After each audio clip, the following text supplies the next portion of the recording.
Ladies and gentlemen, this is PJ Cavaya, the voice of State Wars Hockey, and you are watching the SWH podcast brought to you by Glass Half Full Productions. Thank you to all of our amazing sponsors, Mission Bauer, Tour, Alkali, LaBeta, Rink Rat, Conix, Warrior, Monkey Sports, Yord Watches, Car Shield, Rocket Puck, Wraparound, and Top Shelf Targets. We look forward to seeing you all on the rink soon. Me too, PJ. Me too. Well, here we go. State Wars Hockey Podcast, number 11, Glass Half Full Productions. I'm Tim McManus here with Greg Thompson. What's going on today, GT? Not so much, Tim. Just, same thing every day. Just kind of hanging out, getting excited for the pod and our two guests today. Should be a good one. It almost feels like Groundhog's Day every day, you know? I feel like you wake up and what's going on? Well, it's another day, another dollar, right? Yeah. Don't know what day of the week it is. If it wasn't for these podcasts, knowing that we do these on Tuesdays and Thursdays, I'm not sure if I would know what day of the week it is myself. So true. Kind of like I base my week on these podcasts right now. That's so true. What is today anyway? Tuesday, yeah. Same old stuff over here. I hope you guys had a good Mother's Day Sunday. I know we did as well. We had some of our parents come over here and just hung out outside near the fire and had a little dinner and interacted a little bit, so that was kind of cool.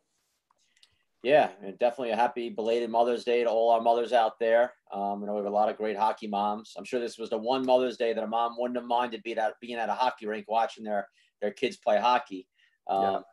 So, same with us. We had my mom and dad came over. We had a little barbecue in the backyard. It was a little bit more normal, which was nice. And then we went over to my aunt's and all sat in the backyard and social distanced and had a couple cocktails and just hung out for a bit. It was a nice day out. So again, it's definitely nice to start doing a little bit more normal things because eventually we got to start living our lives and, just dealing with it. Right.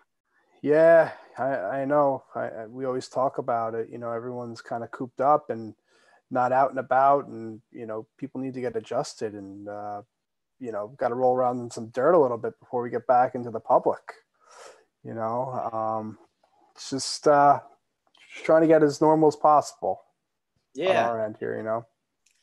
I think you got to be smart with it. Use common sense. You got to distance yourself. Don't throw yourselves on top of people and put yourselves in bad spots. But at the same time, I do believe that living in a bubble can't be good for you either. So you do want to get around people a little bit. Have those circles of friends that that they're kind of doing the right thing, like you're doing the right thing, and you could be okay. You're not going to necessarily go up and kiss everybody on the lips right now, but I think it's okay to be around people somewhat. And you go to a busy store, obviously putting a mask on. But you read so many different reports. I know a lot of people say, honestly, it's not healthy to be wearing a mask if you're not sick. It's one thing if you go into a crowded store, you throw it on 15 minutes and you leave. But I see people jogging around with the mask on and driving their car by themselves for, a 3-hour drive with a mask on and talking to some healthcare experts. That's unhealthy to be breathing in your own air, dirty air back and forth. So I think people are overdoing it a little bit with that, but to each his own. Never going to tell anyone how to live their lives, but I'm ready to start moving forward here and definitely getting ready for a summer of hockey. And hopefully by end of July, we can get things kicked off here for State Wars. And I know we have a lot of players biting at the bit ready to get on the rink. Yeah, everyone's waiting for us to release the block dates, and we're finalizing everything as soon as possible. It's funny. Everyone's like, "Oh, do you think State Wars is going to be on?" And we know just as much as everyone else. We can't read into the future, so we're just trying to do our best to prepare as best as we can, and just talking to the cities and whatnot. So please be patient, everyone. We're just trying to get our ducks in a row, and once we finalize everything, we'll get everything out to everyone else for sure. Yeah, I'm really hoping on Thursday to have a big announcement here. That's my goal, is on Thursday's podcast, be able to finalize how things are going to be, our dates and whatnot, working on some stuff here. And hopefully on Thursday could give more information. So be patient for a couple days with us. Yeah. Everything we do is to make sure we have a kick-ass event, keep everyone safe and make smart decisions. We got a big birthday today. Our buddy from Wisconsin, Peter Dale, turns the big 50 today. 50 is the new 30, I guess. So happy birthday to our buddy P. Diddy out in Wisco. Yep, P. Diddy, happy 50th, buddy. I know we had a couple more. It was Kettler's birthday Sunday. Yeah. Archie, right? We said Kettler, Archie, Phil Maroon. Is that all Sunday, right? Exactly, yep. And today is Hunter Tillison's 20th birthday as well. Another St. Louis native. Happy birthday to Hunter. Yeah. So one that Peter is and my boy Phil Russo from Long Island. So happy birthday, Phil. Shout out to Phil Russo. East Coast Impact. So I wonder if Peter, if they do like a little birthday party in the farm, like in the little facility there. If they have some of the players over and then they skate around the facility with them and stuff. They salute them. Yeah. Be pretty funny to see that live. That'd be a good live stream for us. I know upcoming birthday, another St. Louis buddy of ours I see tomorrow, Tyler Solberger, former referee at State Wars, a great guy from Missouri, someone you know very well. Yeah. And Alex Grenier for the Montreal Ducks. It's his birthday tomorrow. And Tommy German, longtime Team New York player from Long Island, rapid fire guy. Nice. So happy birthday to all you guys tomorrow, because we won't be on until Thursday. And like I said, happy birthday to Peter Dale. Got to mention real quick, we talk about every week, Last Dance, Greg. Did you get to watch this week's episodes yet, or you still haven't watched them? Still haven't watched them. On my I didn't DVR them, so on my demand, episode 8 just keeps popping up, and I don't want to watch 8 without watching 7. Okay. I'm not sure what's going on. I looked again this morning; it was still the same thing. So I want to wait until I could see 7 to watch 8. So yeah, I'm glad I DVR'd them. It's the first week I DVR'd them. I actually DVR'd them about a half hour before they came on, just so I could watch them that night. Mm-hmm. I got to be honest, I'm all in on this documentary. I wish this was 100 episodes. I love it. It may be the best thing I've watched on TV in ages.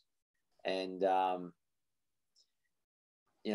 these last episodes, you see more of it. And those at home that have watched it, I won't give away stuff for GT or for you, but the intensity of Michael Jordan is not comparable to anyone in the world, I don't think, at any point of any time in any sport.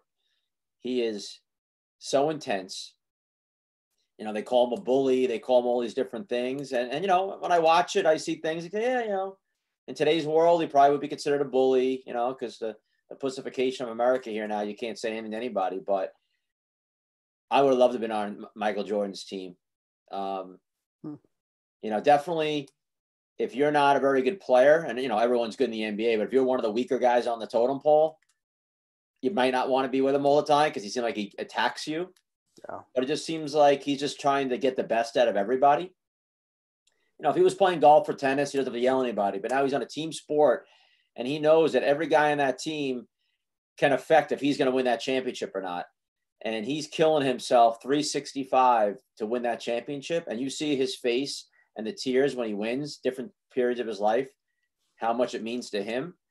And his attitude, I think, I'm not letting anybody stop me on the other team or my own team from me winning this championship.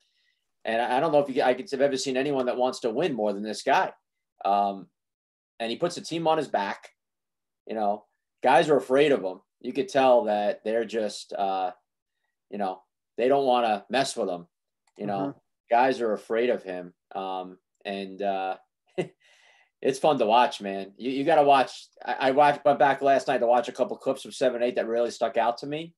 The last 3 or 4 minutes of episode 7 to me is one of the best moments I've seen in a documentary. Just so intense, and just the emotion, the raw emotion of MJ. Whew, boy, it gets me a little tingly, like thinking about it. Like he was crazy, man. And he was fiery. He just, like you said, he was so competitive, and he did whatever he had to do to win. And I know you mentioned something to me before about him just kind of making lies up in his head just to get himself fired up. I think that's pretty cool. People don't do that stuff.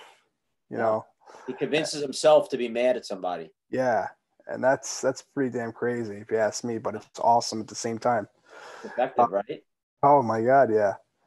I mean, I remember back in the day, I used to do little things like that. When people used to doubt you or a team, I used to get a little fiery and do things like that, but not up to that level.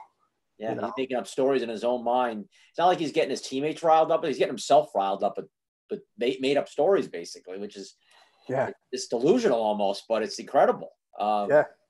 I hear people talk about, the word GOAT, I feel like gets thrown around more today than anything. And, people bring up LeBron, who's obviously great, and they bring up, Kobe. And I was a big Kobe guy. And I'm sure Kobe gets, I hate to say sympathy votes, but, now that he's not with us any longer, he gets some even more talk about it. But he was obviously great. Yep. But to me, you can't compare LeBron James to Michael Jordan. Yeah, me either. I mean, I know like the newer – the millennials these days and, that didn't really grow up watching MJ. They don't really know how good he actually was until they actually watch this documentary. Right. Championships don't lie, obviously. And then just watching him, just watch the guy play. I mean, the guy's a beast. It's unreal. So talented. And personally, I couldn't compare the two. MJ's definitely won in my eyes. Well, think about this. He won, I think, 6 championships, two three-peats. Stayed with his team. LeBron James, to win his first time, had to go basically get a super team together, and they all went to Miami or wherever they went that one year I mean, this guy, Jordan, did it himself, in a time where the game was vicious. You watch those Detroit Pistons games. Yeah. It was like hockey out there. Yeah. And even that Knicks team, too. Yeah, the Knicks team. Yeah. And what I love about him is you get guys today like LeBron James who have maintenance days. They sit out. And there's a lot of talk about those. But, someone in, let's just say the game's in, say New York. And Knicks aren't very good. But those kids that buy tickets want to go see LeBron play. Yep. And then LeBron decides to take his maintenance day against the Knicks. And, those kids bought those tickets just to go watch him play. MJ's attitude was, I don't care if it's game 2 of the season. I want to win. And there's someone in the stands watching Michael Jordan play for the first time. And I want them going home going, this is the best basketball player I've ever seen play in my life. And that was his attitude every game for the fans. So to me, and my hat's off to him. Just incredible stuff there, Yeah. Can't wait to watch the next 2. What other 10, Tim? Yeah. Episodes. So this weekend's the last 2? They, I guess 9. Yeah, there's 7, 8, 9, and 10, the last 2. Okay. Andrew Otto just put on our group chat here. He said they're re-airing episode 7 Thursday at midnight and 9. So thanks to Otto there. Thanks, and Brian Spano, our buddy from Rapid Fire, just shot out on here. He said, "Congrats to my boy Greg." So Greg, you want to make a little announcement here? What he's congratulating you for here? Yeah, it definitely wasn't a Team Red victory, that's for sure. But I did announce, the other day, my girlfriend and I were having a baby, so we're pretty excited about that this October 23rd. Yeah, I know you've known for a little while, but thanks for keeping it quiet. Yeah. And just getting excited. Our parents are so pumped up, and so are we. So looking forward to it. So in future podcasts, you might see Greg breastfeeding during the podcast. So just so you guys know right now, yeah, with Greg. Yeah. Yeah. Pumps like Robert De Niro had in Meet the Fockers or whatever. Fake boobs. Yeah. So, so it's just some exciting stuff here. We're looking great. forward to. Yeah. So we're waiting to see the sex. Yeah. All right. Yep. Well, our 2 guests today, let's mention real quick. I know we got Cody Kettler in the waiting room waiting patiently for us. Hopefully he's oiling his beard up or something waiting for us. I'm sure he's eating a snack. So we got Cody Kettler from Missouri in 92, who's been around State Wars since the beginning. One of the best players I've ever seen play. And then Max Halverson in 98 from New Jersey. Before that from Florida. We were going through the stats for this. I got to be honest. I don't know if we've ever had more decorated players in State Wars history than these 2 guys on the same call. High scorers, best defensive players, gold medals. I mean, these North guys America. are talking about Michael Jordan, talking about championships. These guys, they've done their share for sure. And we're real excited to talk to them about it. And I guess we might as well get right in there with our buddy Ketz for our first one. So let's bring let's bring Cody out here. Cody Cats. Ladies and gentlemen, this is PJ Cavalla, the voice of State Wars Hockey, and you are watching the SWH podcast brought to you by Glass Half Full Productions. See you at the rink soon.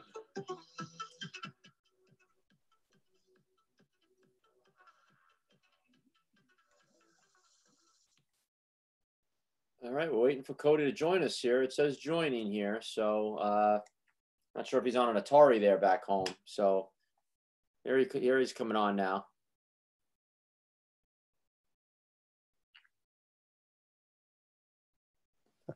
Or maybe you should have kept the camera off. You hear us there, Cody? Yep, we're good. You working off an Atari there, Cody? You're a little slow getting on. I think, well, I have not used my laptop in a while, so it might be a little slow. Okay. Haven't had to work in a while. I've had just like a ton of other people not working right now. So the laptop's been put away. So what have you been doing during this this quarantine? Yeah, just trying to get out and golf as much as I can. But it's really hard. I've just stayed busy with the little guy. That's really all. Keep the wife happy, keep the house straight, and keep the little guy busy and away from mom while she's working. So that's really all I'm up to, trying to get any off time, trying to golf and do something, because it's been nothing's available, not able to play. So just get out and golf as much as I can, really. I guess no matter what state you're in, happy wife, happy life is a good motto, right? Yeah, exactly. It's not always easy, especially with the little ones, as you know. So Greg, congratulations. I texted you, but congratulations. Yep. So it's just like, it's different. Like every, they're always transitioning into something different. They start crawling, then they start getting their personality, and then they're walking, and then they're running, and then they're getting into everything. So it's something new every day. How old is he? Is he 2 now? How old is he? Yeah, he's 1.5, probably a little, maybe a year and 7 months now. Okay. But yeah, so he's nuts. Yeah, and that's one. We talk about glass half full productions here. We try to make lemonade out of lemons when life throws it at you. Trying to be positive with this chat and this podcast. And the one good silver lining for you is you're getting to spend some valuable time with your son that maybe if you were working, you wouldn't be spending as much time with him. And that's one of the positives I'm trying to look at with my kids right now. No, definitely. I think, barring everybody stays healthy, it can be really looked at as a blessing, honestly. I think, with the unemployment as good as it is right now, I've heard, and with that as good as it is, to be able to be at home with the little guy. Yeah. I mean, we won't get this time again. This is, once obviously, every, 100 years or whatever, and we, I get this time to kind of just hang out with the little guy and spend every day with him and watch him, grow up basically. And do you foresee putting a hockey stick in his hand or what? Yeah, we've got the shinny sticks now, and he's got some golf clubs and some shinny sticks. So he's always running around trying to hit the dog. So we got to try and, limit that. But yeah, definitely try and get some skates from, Joe and Uncle Joe and get him on those as soon as possible. Probably no better time. Yeah. How old's your brother Corey's son? He's just turned 4. Okay, so 2 years older. Yeah. Okay. So we're trying to get them together a little more, but they're still just, on different wavelengths there, different levels. And so, hopefully soon. Is he playing hockey already a little bit? Corey's got him with the stick. Yeah, he had started T-ball, and he has his skates at home that he skates around in the basement that's unfinished. So he's definitely trying to, get him out doing whatever he can. But yeah, he's got his skates already for sure. That's great. Yeah, I'm sure your parents, everyone's over the moon with dealing with that. So yeah. So let's get right into it here. So obviously, Greg and I have known Cody for many, many years. unfortunately, you know, in 2005, when you started at State Wars, the photos we have from that year, that the way they took them, we're not able to get to them.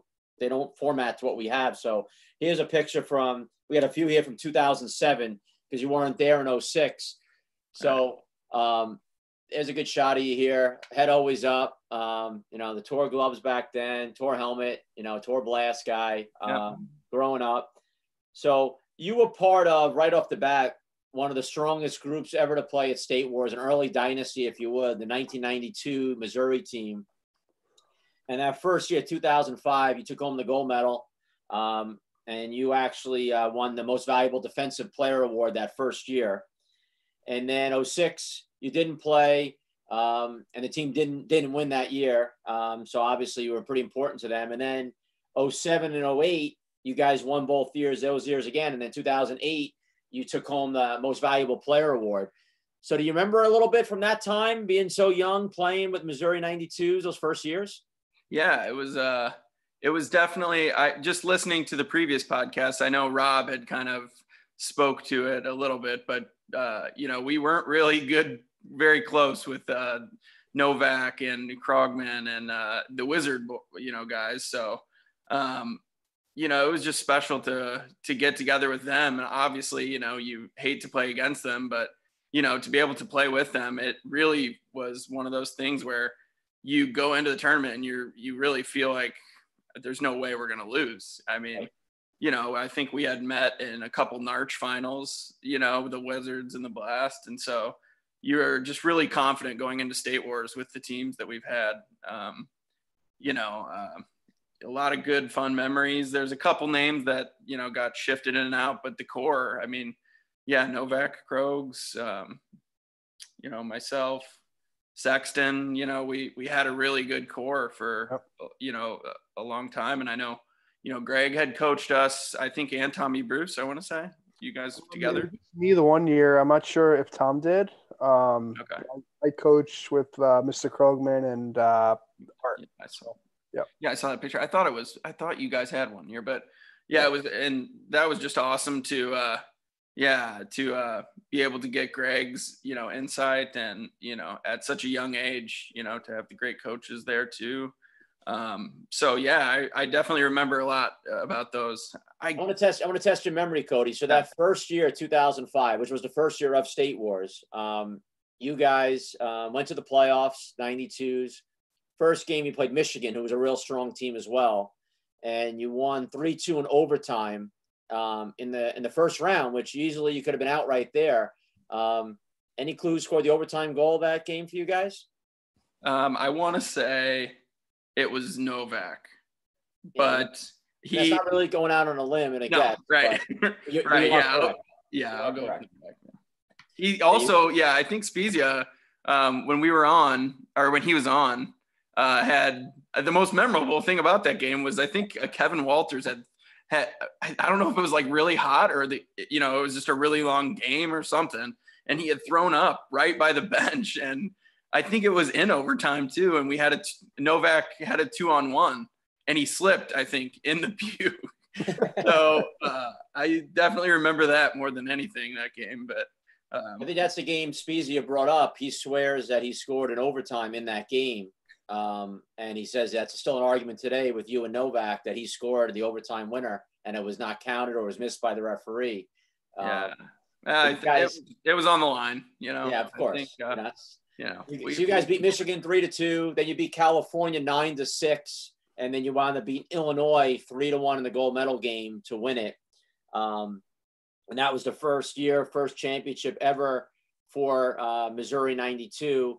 Then in 2007, when some of those photos, like I said, were back, you played again that year after the 06 year you missed, and the team again in 07 won again.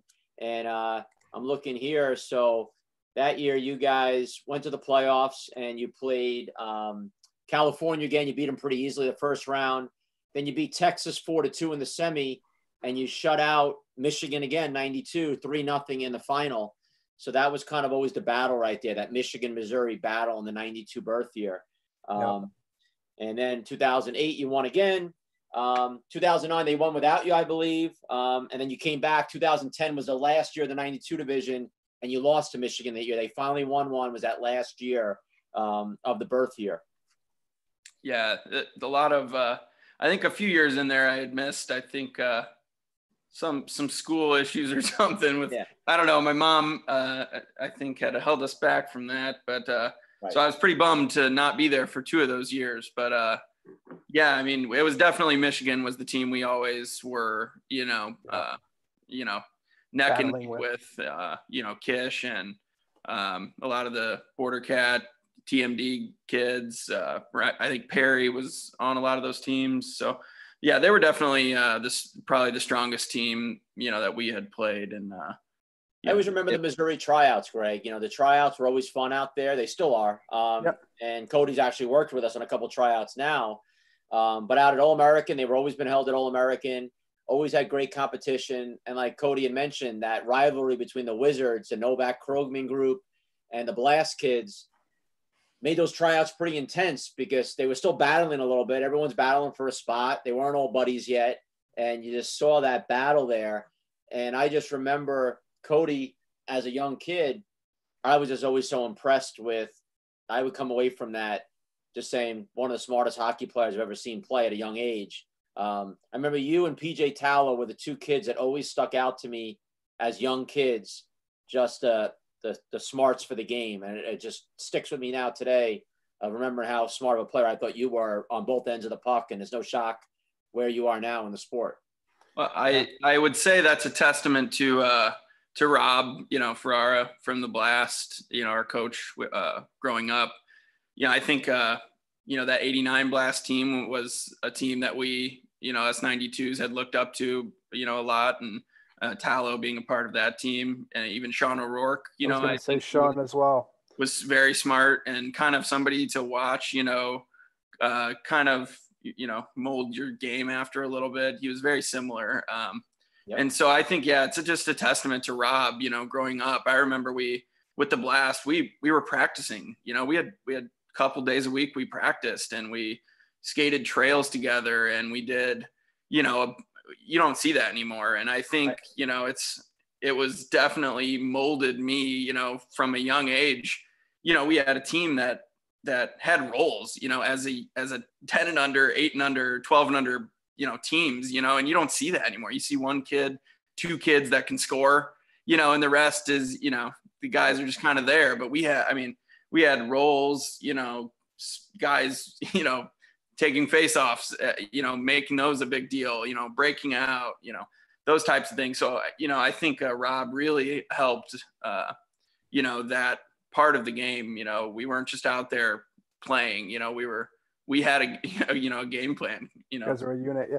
It's funny you say Sean O'Rourke because I always said that you always reminded me of Sean, especially like when you were young, like really young. I remember watching you for the first time and I'm like, wow, like this kid plays just like Sean O'Rourke, just played so smart and controlled the puck. And it's pretty funny. You guys looked like mirror identical, Yeah. I don't think we even looked that day. I mean, we kind of look like a little bit as well, but I know Tammy and Rob, had kind of, I don't know if that was like a, something they were striving for, or if it was just right away we resembled, each other's games kind of.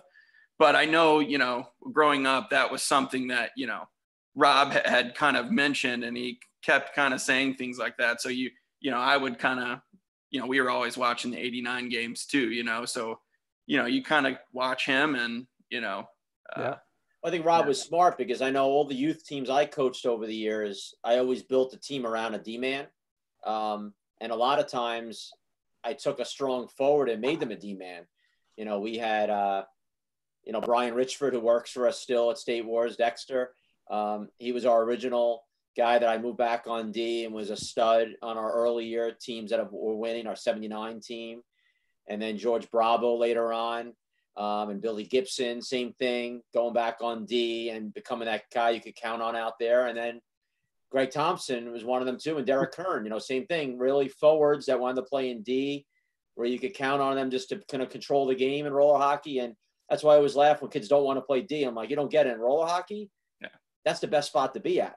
Yeah. The whole game's ahead of you, right? You get to, I mean, you definitely see everything, I think it gives you a little bit better, feel for every aspect of the game, not just, being a solid D-man or, it's really, important, I think, to be able to do both in roller hockey. I think it's important to have your stay-at-home D, but I think if you aren't good with the puck, you're kind of just, you really need to have both, try and, have both of those games, that have some offensive mindset at times, but, to also, make sure it's a you can't hide in roller hockey, right? Right. I remember one year we were in Florida, Greg and I, and there was a kid playing D in tryouts, and they were young.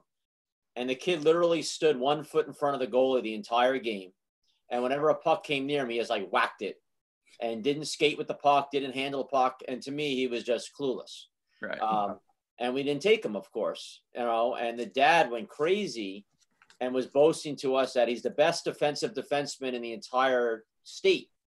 And my attitude was just like, hey, maybe he is, but he didn't show it. Like, if you don't handle a puck in roller hockey, like, I don't want you. Like, there is no guy that's just going to stand in front of the goalie and just, stand there. Yeah. It's not the same as, ice hockey where obviously it's a completely different game, but, you could get away with that, having your defensive defenseman, just kind of blocking shots or, killing penalties or moving the puck up, but definitely in roller hockey, you have to work on both, both sides of the puck. So after the 92s, you started playing more with the junior division, that junior age, and mainly the Alkali Young Gun group, or at first it was just the Young Guns. And it was a lot of those with 92s, the Wizards, AUC Krogman and Novak there, your brother, Cody Baugh, Bryson Johnson, So you guys, is that Dwyer in goal there? Yeah. Okay. So Dwyer, when he was at Lindenwood playing with you guys, no, I didn't recognize him there. So you guys, 2011, 2012, and 2013 won 3 straight with that team. And then you could see yourself here in 2012. That year we did a Team North America. You for the junior division, you won. You were on Team North America there, and you also won the Best Defensive Player Award there. Which as a 92 you had won in, like I said, 2005. There's a good picture here with this Perry there with you, Okada. Yeah.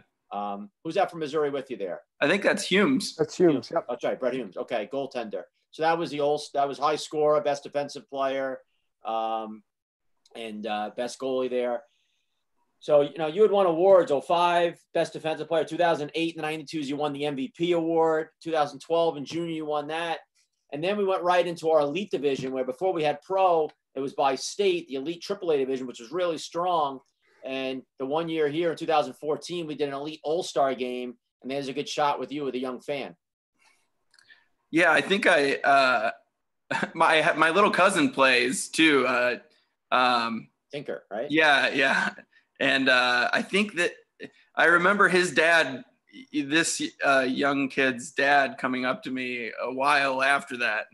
And we were just around my cousin, and he was like, "Oh, I think you were the one who gave the jersey to my son." So that was definitely a really cool moment. I think that was a really fun. I remember the crowds being some of the biggest crowds at the All-Star games. So you guys won in 2011 and 2014 the gold medal in that division, and the other Missouri team, the Combs group and Kramer and whatnot, the Meltdown, they won the other couple of years, I believe. But you guys won here $8,000 to 1 year as the Missouri Young Guns. You won the MVP award in 2011. You guys won it again in 14, the last year of the elite. And I always basically say, "You're welcome, Joe Cook. We handed you a group of studs that formed that pro team eventually on the Young Guns." That was probably my favorite. One of my favorite moments. It was just going into that first, I think it was 2011, we had planned on playing juniors. I think we had 6 guys. And, I think Novak had wanted to play pro, and we were like, whatever. I mean, I guess we will. And we were trying to even just grab guys, I think, at one point before, because we had played juniors, and that when that finished, the elite had started, and I think we only had 6 guys, and so I think we were just kind of scrambling for a minute. We didn't have any expectations at all, and I think the first game we had played Mission Axiom guys, and we only lost like 5-3 or something like that. And so, we were like, oh, I don't know if this was a fluke or what, but, and then we kind of, as we progressed, I think we beat Palma after that. And so we just kind of gained some confidence from there, and we ended up winning that elite division. And it really just gives you the confidence, you know what I mean, to cement that you're ready now, you're ready to play with these guys. And so that was one of the most special, Cody, I think you beat my team in the semifinals. Yeah, no controversy. Was it the quarterfinals? Yeah, more controversy, and of course, more Novak scores again, and Novak. Yeah, there's a clip out there. I don't know if I remember watching that game. It was in Cincinnati. Yeah. And I remember watching you guys playing, and it was back and forth, and there was, as always, controversy in a playoff game and a lot of heated emotion there. And Novak scored that winner. That was it. We'll get him on here one day too. He's scored a lot of great goals in State Wars. But yeah, you guys knocked out the Snipers in the quarters. Then you beat Axiom pretty good in the semi, and you wound up, I believe, beating Palma in the championship that year. But or maybe that's what it was. Yeah. And Axiom had won it the first year before. So yeah, you guys kind of moved in, and Missouri was kind of the dominant figure in that division from there on out. Yeah, I remember Phil Maroon wanting to, maybe try and, mix with, some of the Meltdown guys at one point. And, I remember, Novak and I and Krogs and, kind of just talking, and we really, we had done it before, with our group, our group of guys. And, I think we felt confident that we, with what we had, and we never ended up actually matching up with the Meltdown ever, I don't think. Wow. And so that was definitely something that would have been fun, but we had a good group and still do. Phil bringing that up to me, and I was like, why would they want to do that, Phil? They're pretty good without you guys. I mean, and it just makes it more deep, makes the division more deep. And, obviously they had success without us, too. So did Bokina play one year with you guys too? Yeah, and then, Travis, right? Then you cut him. I think he was huge actually in kind of that whole run, but just going forward, I think he kind of a veteran. Yeah, he kind of gave us the mentality right from that first game, and kind of just calmed us down, and we slowed the puck down big time. That tournament. 6 players, you have to. Yeah, right. Yeah. So I mean that kind of set the tone. He learned from the best, Travis. He knew what he was doing. Yeah, he does. He does all on the rink. Yes. Yeah. And then you cut him the next tournament. Yeah, we won't bring that up. He'll let you know. He said that he brought it up last year when we played the Border Cats at the Narch final last year. He comes up to us after the game, and this is like 10 years later now. He's still got something to say about it. Yeah, Cody's all-time stats, GT, at State Wars, including the Palma Pro, which we'll get to in a second. 127 games played, 78 goals, 88 assists for 166 points. So pretty impressive career there. Yeah. Now, let's move into the Palma Pro division. So, we've had the luxury of having 2 of your teammates on before, Tyler Spezia and Travis Snow, who was with you guys the first year. So that started in 2015. And we had talked about with both those guys, that first year was a crazy year. Right away, I think we all got like, oh, wow, like this division's not just a normal pro division. You guys started out 0-2. You squeaked into the playoffs. Snipers squeaked into the playoffs, and we both wound up going to the finals. Snipers wound up winning the game, but it was like a shock that we both made it that far. And then since then, the quarterfinals have been like that struggle for Alkali. You always seem to be unlucky to get that tough matchup. 2016, you lost 6-5 to Black Ice. Next year to Black Ice 2-1, then to Palma 4-3. And then last year, that overtime thriller 4-3 with us, which to me was like a championship game. So it's just bad luck of who you match up with in that first game. But obviously, it's got to be frustrating to not get to that next round. So I asked those guys the same question for you. what do you see there with the team? What's going to get you guys to that next level over the hump, do you think? Yeah, I think Spees kind of hit it on the head. I think we have to have better starts in the round robins.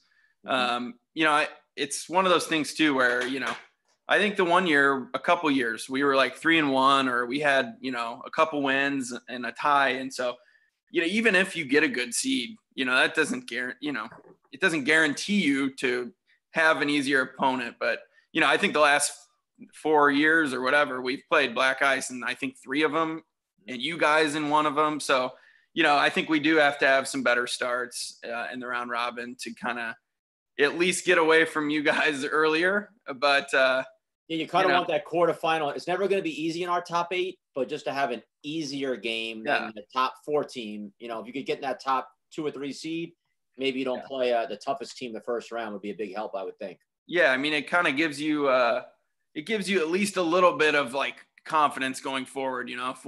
If we don't have you guys the first round, or black ice, or then we can kind of get through a round and kind of regroup, and it's just really hard to get. Now, what do you love about the Palma Pro division? Like, to you, what makes it the division that is the one you want to win? Like, to you, what differences, what makes it so special to you in your eyes? Yeah, I would say it's definitely just the competition. Everybody's there. There's no weak links. Your round robin is unbelievable. So you are just happy to come away with points in some games. You're happy with the tie, or sometimes a shootout win or a shootout loss even. So it's definitely just the competition. Every game you have to show up. There's no squeaking in. You got to earn a playoff spot, and I think that's what makes it special. I think some of the other tournaments you feel kind of like you can wait till the playoffs start and then kind of kick it in, and you have to show up every game at the Palma Pro. So even in some tournaments, you see guys flying in for the playoffs because we'll get through the round robin. We'll see you in a little bit. You're here. You might not even make the playoffs if you right. No, you definitely have to show up. Every game, and I think that's what makes it special. In 23 games played, Greg, in the Palma Pro, Cody's got 5 goals, 12 assists, 17 points, which just speaks for how strong that division is. To even just almost get a point a game is pretty tough. And I think Greg's got a pretty good video here of you last year, setting the stage, Palma Pro game, scoring a goal against our international team, the Beta Shakers. And you shaked and baked a little bit here, and just shows the offensive side of Cody that we don't always get to see. I was hoping more to have a clip, Greg, of Cody's famous 360 move he does. But this I don't ever score on those. Here's some good hands by Cody. If Greg can get it going here. Yeah, just give me a sec.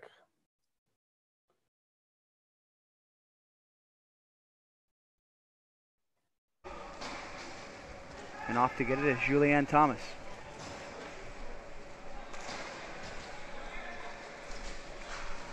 Puck's in up ahead. Adrusik lost it.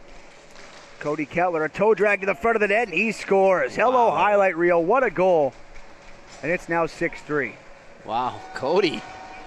Another guy who can light the lamp at any given time, but he's not out there for his offense. He's a stalwart defenseman, but he comes up with a big steal there and just makes a nice move from right to left there, the right-handed shot, able to get it over the goaltender.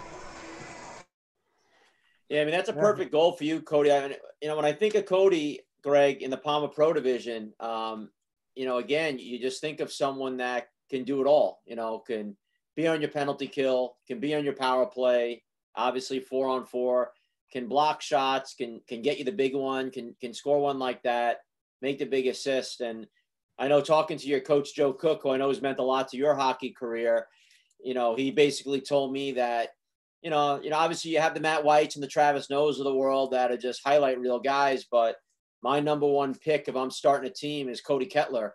He's all day long for me, a guy like him that can play in all situations. He's the guy I want to build a team around, and that's pretty nice statement coming from Joe. Yeah, that's really nice. I think it's hard to pass up on Travis or Matt White, but no, I think you gotta try and, I think helping, or, playing a bunch of different, only roller hockey basically growing up. I think, playing in high school, you might be looked at to score goals, you might, have to kind of step up in that way and score goals. So just to kind of have a well-rounded game, I think is important. And going back to that goal there, that was great because when I went to go down the line, nobody stood up and gave me any love after I score a goal like that. That doesn't happen, very often. So when it does, the guys don't give me any love. So I remember that specifically about that. You made a good statement there. Players should know how to play different roles, and I think a lot of parents don't realize that. When they see their kids stuck on defense or, not getting out for a penalty kill, those are things that coaches want their players to be able to do at all times. So if you see a coach putting your son on defense, son or daughter, take it for what it is, and they're only going to get better at defense, and then their goal scoring will come.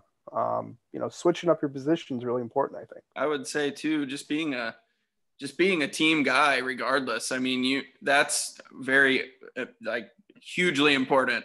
Just embracing whatever role you have, and just being there for the team, and staying positive. And I think that goes a long ways, to just with whatever you're playing, just being a good teammate. I think that's, very, very depending on what team you're on, and we're going to get into Team USA in a second, but depending on who you're with, your role may change. On certain teams, you may be the power play guy and you're up on top and you're the guy that's got to score goals.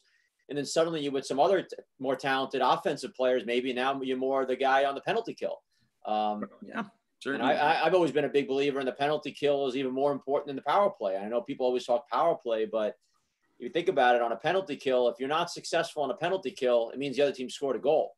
If you're not successful on a power play, okay, you just didn't score one. But the penalty kill, you're falling behind a goal every time you're not successful. So the penalty kill is where it's at as far as importance. And you saw a lot of that with me in Slovakia, how important we talked about defense and that kind of stuff. But so other than the Palma Pro, obviously huge honor in your life is getting to play, represent your country for Team USA. And you had your first crack at that in 2013 with the IIHF. And you got to do that in 2013, 14, 15, and 17 at IIHF. And that first year here in Germany, you led the team with a +12. You had 10 points, 2 goals, 8 assists.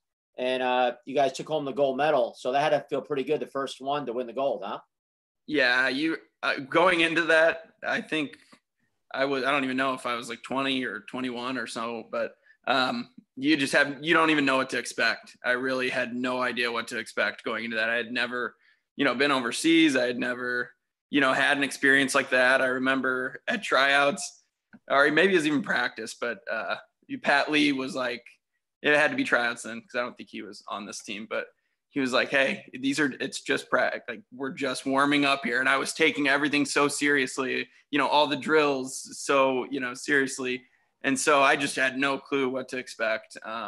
But we had a lot of good veterans too, CJ Yoder and, a lot of guys that had done it before. And so, and just the comfortability of having, the line that we had, with Novak and Travis and Rob Alexander, we had played together, a lot before that. So that kind of makes it a little easier too. But that was definitely special. Greg, were you on that team too, right, Greg? Greg, you were on that team, right, 2013? Yeah, I was. And the funny thing is, one story I can remember from practice / tryouts is Kettler ruining every drill. I'm not a drill wrecker. Well, just being a drill wrecker. Roller, I probably hadn't done a drill since I was 8. So, I probably did. The drill Cody had done as a fire drill to that point at school. Yeah, I was not. I was asking questions, that's for sure. Get to the back of the line. Yeah. Well, it's funny, Cody, because like everyone else, like a lot of people out there, and we've talked about this on past podcasts, just assume that Team USA always wins this tournament, which isn't the case. And So you win it the first time, and then in 14 you go out to Czech, and you guys, you know, bronze medal, obviously disappointed. Then the following year in Finland, 2015, you come home with no medal, which has got to be really frustrating. And then, you know, 2017, when I was with you guys, with Joe in Slovakia, you know, you got to be at this point like, hey, we got to win this thing. It's been a few years. It's not so easy. And I remember coming in going, wow, like looking up at the flags and seeing that we were the 5th ranked team coming into the tournament. It really hits you in the face. So winning again in 2017, that had to feel pretty good, right? After a couple of years of no gold medals. Yeah, like I was saying, you know, you don't know what to expect going into the first one, and you win right away, and you just like, oh, you know, it's no problem, you know, we should, you know, this shouldn't be no problem going forward, you know, and the next year, you know, we get a bronze medal, and then, yeah, not medaling at all the next year, you know. I think that does make you a little more hungry, you know, going forward. Kind of really gives you an edge, you know, going into 2017. And so I think we really had kind of locked in 2017 to, you know, make sure we got the gold medal. Right. So now after 17, IHF closes up shop, and you're probably thinking in your head, you know, it might be the last time I'm getting to play for Team USA and wear the stripes. But then in 2019, Greg and I were coaching the team to go play at the World Roller Games in Barcelona.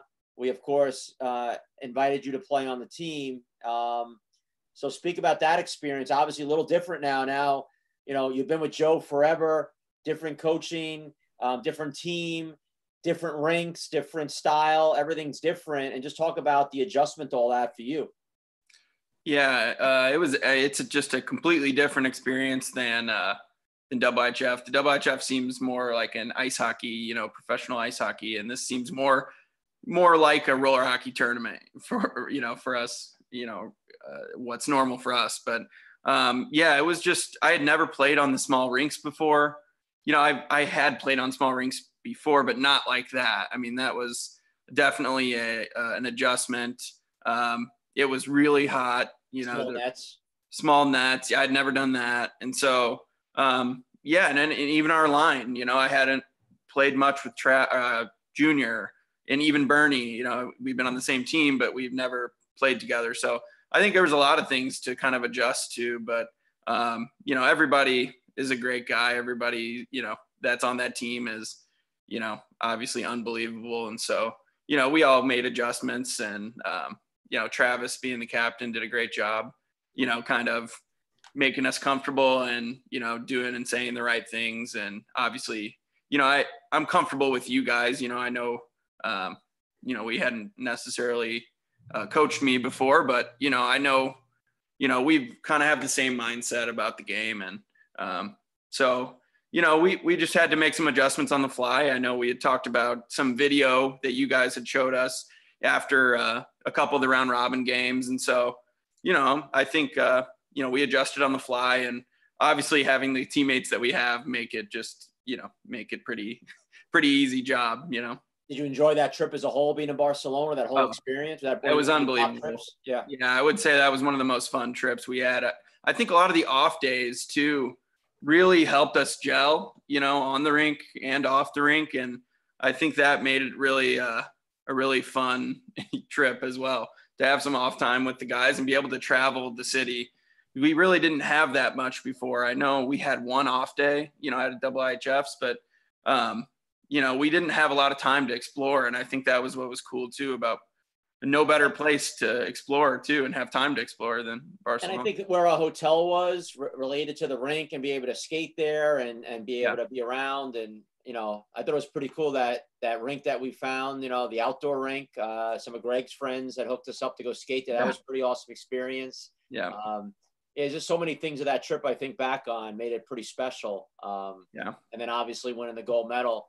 Here's a clip here from, you know, we wound up beating Italy pretty good here. And here's a clip of Cody's, I think this was his only goal in the tournament. He wasn't there to score goals for us, but here's a goal by Cody.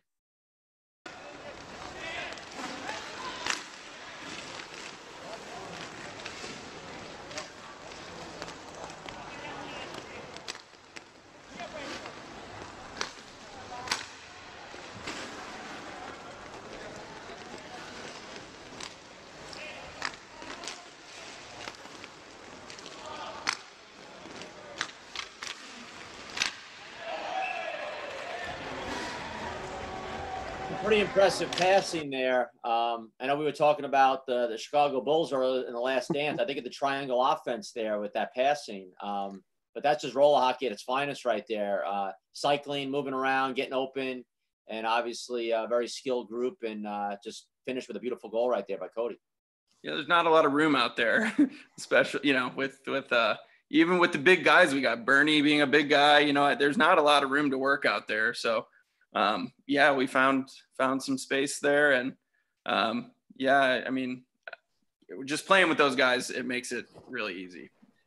Did you enjoy there how, like the French and the Italians and the Czechs, how into it they are, and the crowds with the people, how intense, it was pretty fun for me to see that and be the team everyone wants to beat was pretty exciting for me. Did you enjoy that part of it? Yeah, definitely. We don't get that much, we don't really get that at all over here. So it was nice to kind of be the team that everybody wants to lose. And, I think that makes it a little more exciting for sure.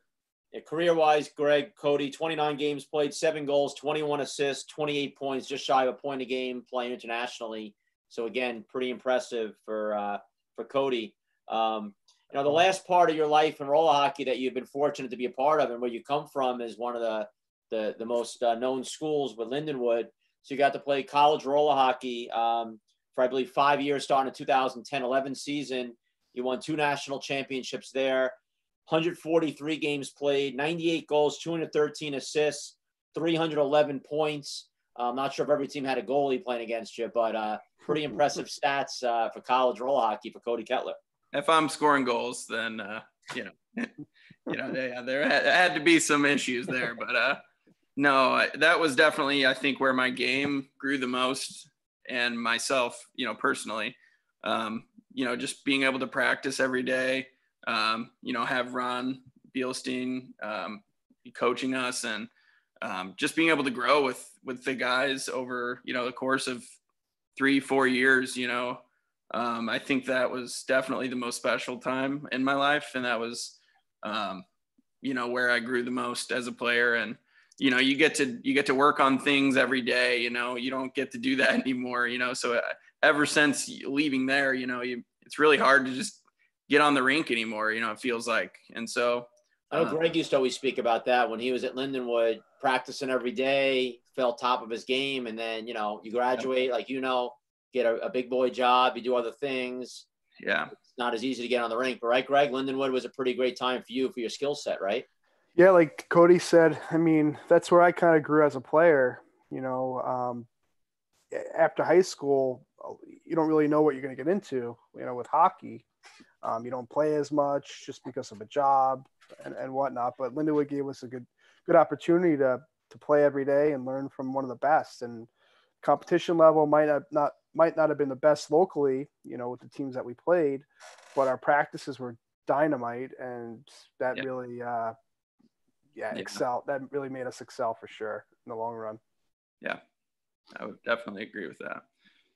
The practices just, you had a lot of Narch Pro, Palma Pro guys playing, with you and against you every day. And you're only going to get better. So, that was definitely special. And some of the just fun, the funnest times you'll have playing too, it's different than a tournament, where you go, and unfortunately we only get to see those guys, on the, for a weekend a year, a couple weekends a year, but, at school you get to spend the year with these guys and have a season, and I think that really changes, a lot. You can make adjustments, you can, do things like that. And so that was, I love my time at Lindenwood. So Cody, we're going to ask you some questions here, some speed round of questions. Just throw out an answer here that comes to you. Beer or wine? Beer. Call or text? A text. Power play or penalty kill? Penalty kill, because I don't see any power play time anymore. So. Who's the toughest forward to face? Like in the Palma Pro division, when you're out there on D and you get matched up with someone, who's the guy that you go, oh God, who's that guy to you right now in the game? I'm glad I don't have to face Spezia, just to skate around with him, it is a shift. You know, you just would put in time chasing him. But I would definitely say Junior Cadiz has always been somebody that's been really hard to kind of he's not predictable. You know, you really don't know always what to expect. You know, some guys, you kind of have an idea of what they're going to do. But I think Junior is one of those guys that is really hard to, you know, he's very shifty and you don't really know what to expect. And so I would say he comes to my mind first. Yeah, I mean, there's so many guys. Like Sigmund is the same way, you know, he's just smart, he's shifty. So you really don't know what to expect. I think those are the toughest guys to play against. Right.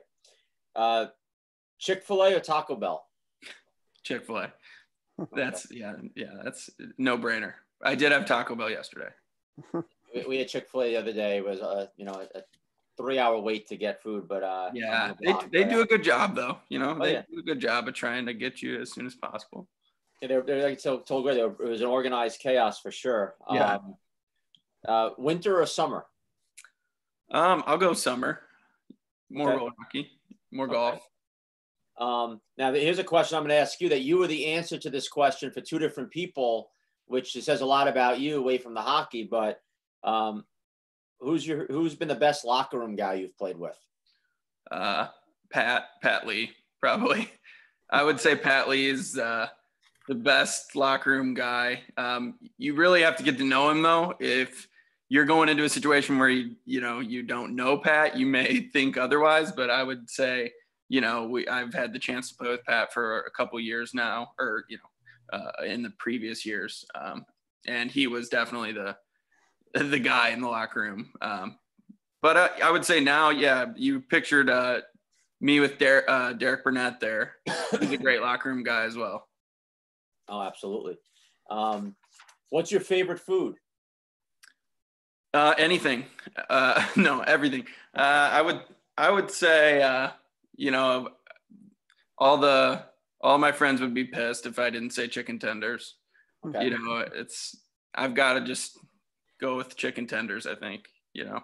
Now when you went to Barcelona, because, you know, I'm a plain Jane as well, but I did venture out in Barcelona. You know, my wife, who she's not Spanish, but excuse me, speaks fluent Spanish.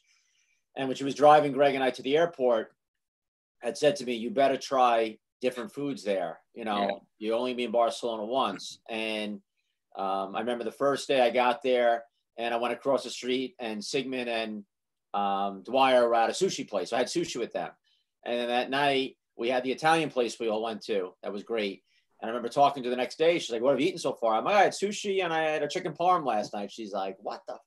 You know, and eventually, you know, Greg got me to some different places and we tried some paella and I had some great sangria and we tried some, you know, I love the potato bravas and all these different things we had. And Greg's buddy took us to a great place one night. We had all different tapas stuff. So did you venture out a little bit food wise? And if you did, what was something you ate there that you actually said, "You know what, I actually like this," that I didn't think I would? I would say, I think one night we had that was really cool too about Barcelona. I think we ate dinner almost every night together, which was great. I think Dwyer had gotten kangaroo or something. And so I had tried the kangaroo, which was not bad. I want to say, I think maybe I had escargot as well.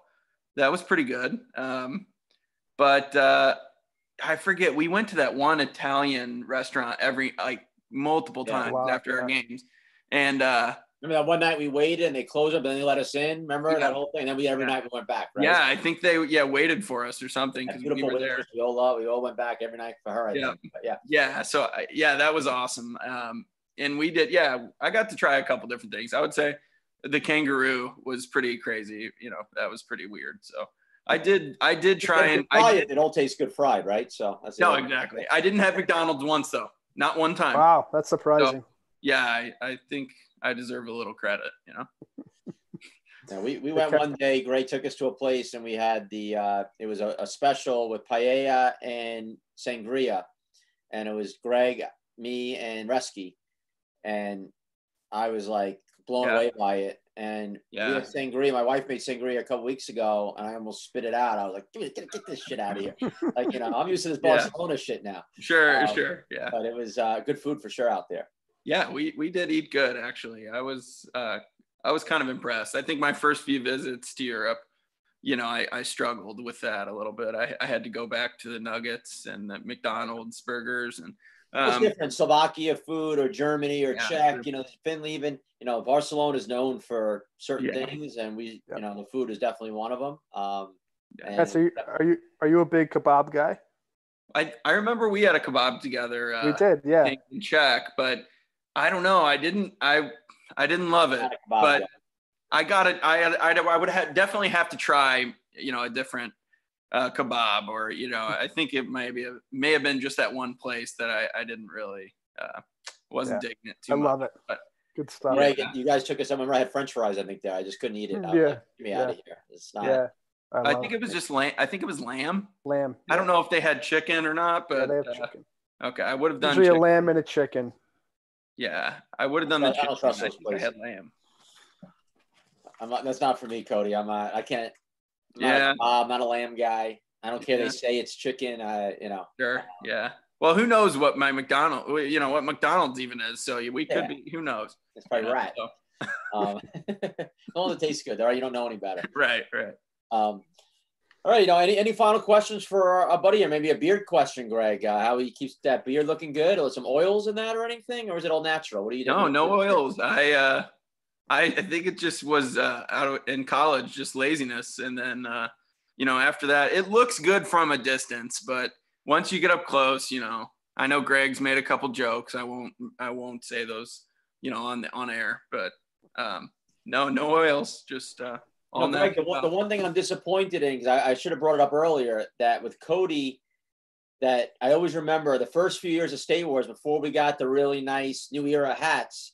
We used to have that cheaper, flimsy State Wars cap, and that's all he wore everywhere. And I thought for sure I might see a State Wars 2010 cap on today or something. That's what I thought too. I apologize. That's my bad. I actually just I have one upstairs still. It's still in my closet. Spezia was asking me if I could send that to him, for his podcast. So it's still there. I love those hats, and you guys got to keep them around. Or try and get them back. We might have a couple. Yeah. Might have a couple. Yeah, just save them for me. Ketz, you've been around for a long time now, believe it or not. It's kind of crazy to think about, but where are some of the best places you've been to traveling for hockey? And let's go like international. Yeah. Like overseas. You would probably agree, but I think Finland was really cool. Yeah. Slovakia was obviously, all of them are cool. They were all great experiences, and they all have their own little, spots that are nice. But I would say Finland was really like a really good spot. And obviously Barcelona is at the top of the list. I don't think any location can top that, but I would say, if we put that aside, I would say Finland was probably the coolest. Tampere. It was funny because I actually I was coaching at Francis L. North for a little bit, and we had a kid come over and that tried out for the team, and he was from Tampere, and he was telling me the games and stuff.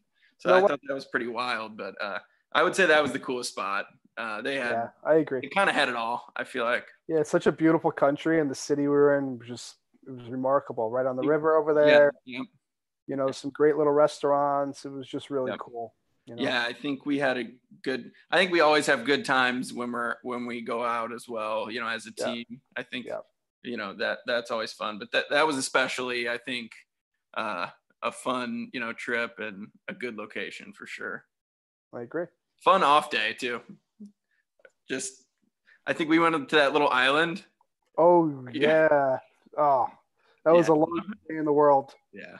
Well, Prague was probably the coolest. We weren't obviously there, but we traveled there on the off day, and that was probably at the top of the list too. With Finland, I would say Prague was really fun. That was cool. Yeah, the island we went to, I remember majority of the teams were there, and it was like a big relay type Yeah. I got each thrown into that relay race somehow. Yeah, I think you and Novak, right? Yeah. Novak had himself a day that day for sure. That was a blast. You still couldn't beat that new beach in Barcelona on the way to the rink. That was the no comment. Yeah. Yep. That was a good little spot we had there. Yeah, for sure. Yeah, all right. So Cody, we're going to let you go. We have Max Halverson waiting for us. Want to thank you for taking the time today. And obviously, like I mentioned earlier, you've been a great player from the time you started as a young kid, and you continue to be now one of the top players in the game, and in not only the Power Pro division but internationally. Very successful, great locker room guy, someone that everyone loves having on the team, which is so important to be a good teammate, like you had mentioned. And chemistry is so important with these teams on these trips and whatnot, and you make it easy by being not only great on the floor but off the floor as well.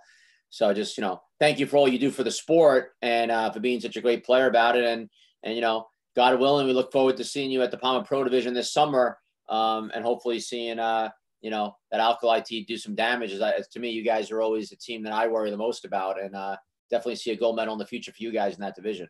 Yeah, fingers crossed. But thank you guys for having me on. I appreciate it. Hopefully see you guys soon. Thanks. All right, buddy. Take care, all right? You too. Take Thanks. care. All right, Greg. That was Cody Kettler from the Alkali Rebel and Missouri 92 group, Missouri Young Guns. He's, you look back, the 92 years, he won a bunch. Then he went to junior with the Young Guns. He won a bunch. Went to the elite division. They won a bunch. Then with Alkali, they've won Narch. They've been in the finals at State Wars, the Power Pro division. They're always in the mix. Yep. Just had some bad luck who they're matching up with for that 1-goal game that it could be the difference of you win that game, you win the whole tournament. But he's obviously that common denominator in all those teams. Him and a Krogman and a Novak, they've played together, but Cody Kettler is just a huge part of that. Yeah, it's been really cool to see him grow up and develop as a player. We've seen him since he's, 8 years old, coming to State Wars. And from the player he is, was then to till now, he's always been so dominant. So it's been really cool to see. And now that he gets to play with his brother, I think that's even cooler.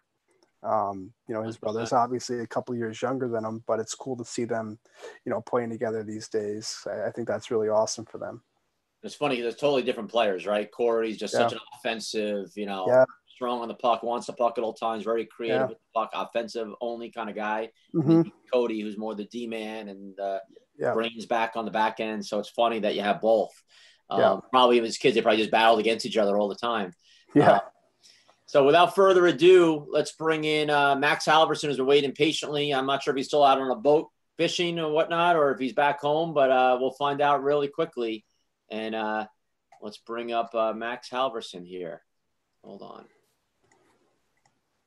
Ladies and gentlemen, this is PJ Kavaya, the voice of State Wars Hockey, and you are watching the SWH podcast brought to you by Glass Half Full Productions. See you at the rink soon. We're back here, State Wars Hockey Podcast. We got with us here, wearing his Yankee cap, Max Halverson. That gappy smile that we saw that firsthand last summer. How you doing, Max? Good. How are you? Doing well. Max. Doing well. How was the fishing this morning? How'd it go? It was decent for the first day of the season. Woke up at like 4:30. Had to get to the river at 5:30 for daybreak, so pretty tired. But damn, your dad's still out there? Yeah. Wow. He's delivering all the bait right now. So what are you guys out fishing for right now? What are you guys out there for right now? What kind of fish? Achilles, minnows. Okay. Bait fish. I fished twice in my life. I got a pair of an old boot one time, and I think a tire one other time. That's the only time that I think I caught a cold both times. That's about all I caught. That's funny. So what have you been doing during quarantine, Max? I see that hair's growing. The beard's looking pretty mighty fine there. Laying low. Just, been out on the water pretty much every single day that it's nice. Fishing, jet skis, anything like that. My brother got me into quadding, so I've been quadding a little. Skating when I can, but all the rinks just shut down. So. Oh wow. You're in Jersey right now, Max? Yeah. Okay. Yeah, so let's get right into it. So Max, you had Max, just like Cody Kettler, right early on was a big part of State Wars. Played in 2007 and 2008 right off the bat, and then again in 2012 with Florida. Lived in Florida at that time. Here you are, Max, in 2007 as a youngster here. I guess you're 9 years old here, playing with the Florida '98 team, which was a very strong team. I remember Souter and Smith and some really good players, Dunn and some others out there. You had a really good group.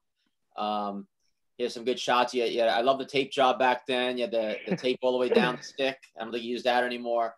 Yeah.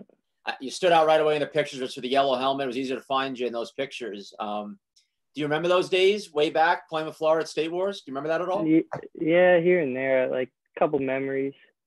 Like, I think we won in Cincinnati, so I remember that whole rink, like all arcades and everything. Yeah, 2008. Yeah. Yeah. I remember tryouts in Port St. Lucie, I think it was. Yeah. Yeah. And I remember seeing you for the first time down there. I think Skate Zone the Stadium, I think they have that tile now, right? It was the big white tile. Yeah. Am I right? Or yeah. So yeah, I still remember going to that tryout and seeing you actually for the first time trying out with those 98s. So that's pretty funny. Mm-hmm. It's funny, you think of the Halverson family, and it's been a family that's always been part of roller hockey. All four brothers have played at State Wars at different times, all different ages. I know, Max's older brother Kenny played for me with the Snipers when he was young for a year or two. I think he was a 91 with our 91 team. I'm coming out to Rapid Fire, playing in some tournaments. And obviously, Boom, Big Ken, has always been a big part of things. He's the kind of guy, can't miss him, big, loud guy. If you know the sport, Kenny Halverson Sr. for sure. You think roller hockey, the Halversons are one of the families I think of. But what's so funny when I think about Max, and this is just a testament to where he's come, and to parents out there especially that always watch these podcasts and just assume that every kid that's really good now was a stud right off the bat. And we've had stories already the last few weeks with, Matt White talking about how he was just a B-level player when he was young playing ice. We had John Seamer talking about playing lower level. We had Steve Oleski, who played in the NHL, talking about never played on a AAA ice hockey team at home. And Shane Fox even talked about crying the first few times on the rink. And Greg brought up his dad having to bribe with Pokemon cards to go back on the rink and whatnot. When I think of Max, which is so funny, now granted, that 98 Florida team was really good. There was some really good players at that time that were just ahead of the curve. But I remember being in Bensonville in 2007, and I don't know if it was a coach or a parent or someone on the team just coming up and just complaining a little bit about, maybe Max, they didn't think was strong enough with the group, or about playing time. There was some issues back then a little bit, and maybe your mom was getting upset about not playing as much as some of the other kids, and then there was back and forth. And we looked at it like, hey, they're 9 years old, like, relax, like, they're going to all play. But, you look at the stats. I think Max had 1 assist the first year in 4 games at the tournament. Now he averages more than that in a shift half the time. So it's such a credit to Max how, he wasn't the player right off the bat that was dominating the game. I assume we'll get into this with Max that he started because his brothers were playing, but he stuck with it. And then you saw that turn around 2012 with that team. He had 4 points, and then bang, the next year, I should say, boom is a better thing to say. You moved to Jersey, 2013, you have 13 points in 4 round robin games playing for Jersey in the 98s. And then your career just kind of took off. So talk about that, how obviously did you get started because of your brothers, and, it was a little struggle at first, but you stuck with it, and how did that confidence grow for you? Yeah, I started because of my brothers being around the rink.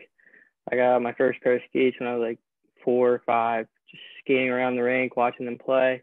And then we moved to Florida when I was 5, and we moved to Palm Coast, and the closest rink was Skate and Shake, and which the Gray Zone, and I went to Kevin Gray's clinic, and when I was 6. That was my first time playing, and I actually fell. I cried. I got off the rink.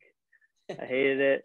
I think I took off a year, played t-ball or whatever, and my brothers just got me back into it. Kevin Gray, great guy. He was an awesome State Wars supporter, and yeah, he was always into it as well. You know, he had his sons playing, and they were all very good hockey Killian players. And Slate. Yeah. And Killian Slate, yeah, another great Florida family for us for sure.